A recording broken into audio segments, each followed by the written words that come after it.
We've all been there, right? You try to explain a math concept, and you just get a blank stare. Well, today, we're not just going to learn about ratios. We're going to dive into a masterclass on how to actually teach them so they make sense, and more importantly, so they stick. Let's get into it. So we're going to start with a fantastic hook, something pulled straight from an expert lesson plan. Forget about abstract numbers for a minute. Let's talk about something that matters: chocolate milk. Which one of these would you rather drink?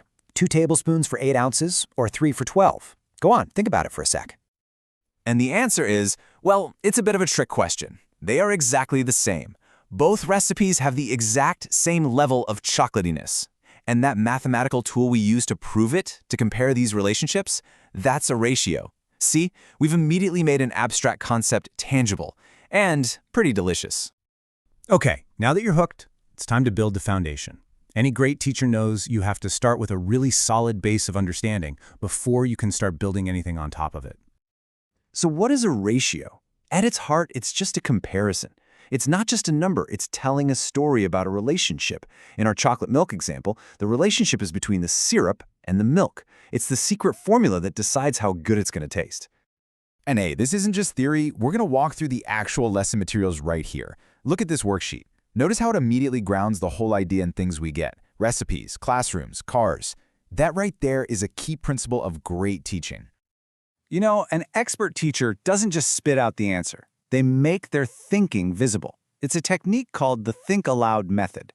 So for that first problem on the sheet, you'd actually say out loud, okay, the problem asks for flour to sugar. The order is super important here. So I'll find the flour first, that's 3 cups, then the sugar, that's 2 cups. Now I can just write it down in any of the 3 correct ways. It completely demystifies the whole process for a student.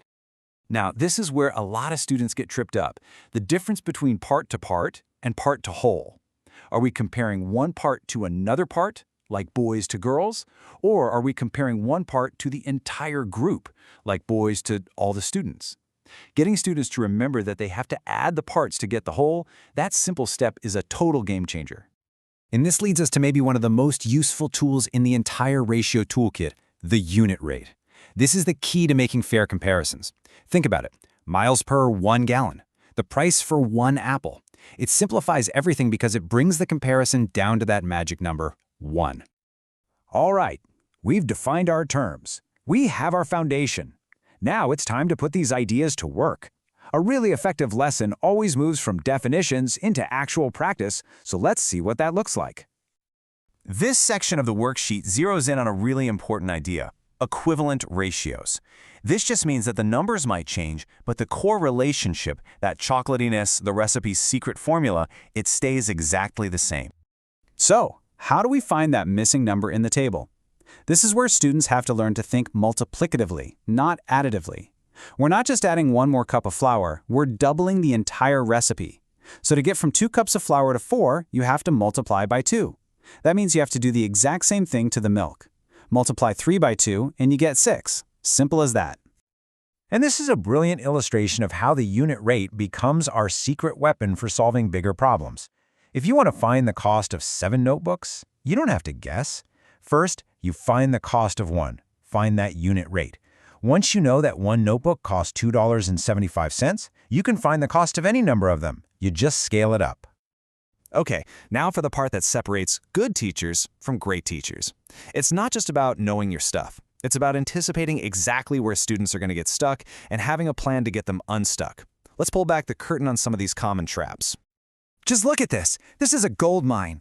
Students reversing the order? Just give them this simple tip: the order you say it is the order you write it. Are they adding instead of multiplying?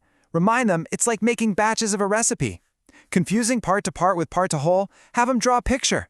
Every common mistake has a simple, powerful fix. A really deep understanding happens when you start to see how all these different math concepts connect. A ratio doesn't live on an island by itself. It's just another way of talking about the same relationship that fractions, decimals, and percentages describe. Seeing them all together like this builds true mathematical fluency. And look how powerful this is. When we take the info from that worksheet and just organize it into a clean, clear table, it all just pops. The relationship between 1 to 4, 1/4, 0.25, and 25%, it becomes instantly obvious. You realize they're all just telling the exact same story in a slightly different language. So we've covered the what and the how. But to make learning truly memorable, the best teachers have a secret sauce. Powerful analogies that turn these abstract ideas into concrete, unforgettable concepts. I mean, this quote just says it all, doesn't it? The recipe analogy is probably the most effective tool for explaining this idea of equivalence. You can't just throw in an extra cup of flour and expect the cake to taste the same. You have to honor the formula, the ratio, to keep the taste right. And there are other fantastic mental models too. The chocolatiness scale we started with is great. Or a map scale, where 1 inch always equals 25 miles. That's a fixed rate. My personal favorite, though, is the photocopier machine. When you enlarge an image to 200%, it gets bigger, but it doesn't get all stretched and distorted, right? The proportions, the ratio of height to width stay exactly the same. So when you boil it all down, what all this shows is that these incredible teaching techniques, from the hook question all the way to the analogies, they're all designed for one purpose. It's not about getting students to just memorize steps. It's about building a deep, flexible, and intuitive feel for how these relationships actually work. Which kind of leaves us with one final thought. We started with a recipe for chocolate milk, and we ended up with a recipe for great teaching. It makes you wonder, doesn't it? What if we approached every complex topic this way, with a great hook, clear steps, and a powerful analogy to make it all stick? Imagine what we could learn then.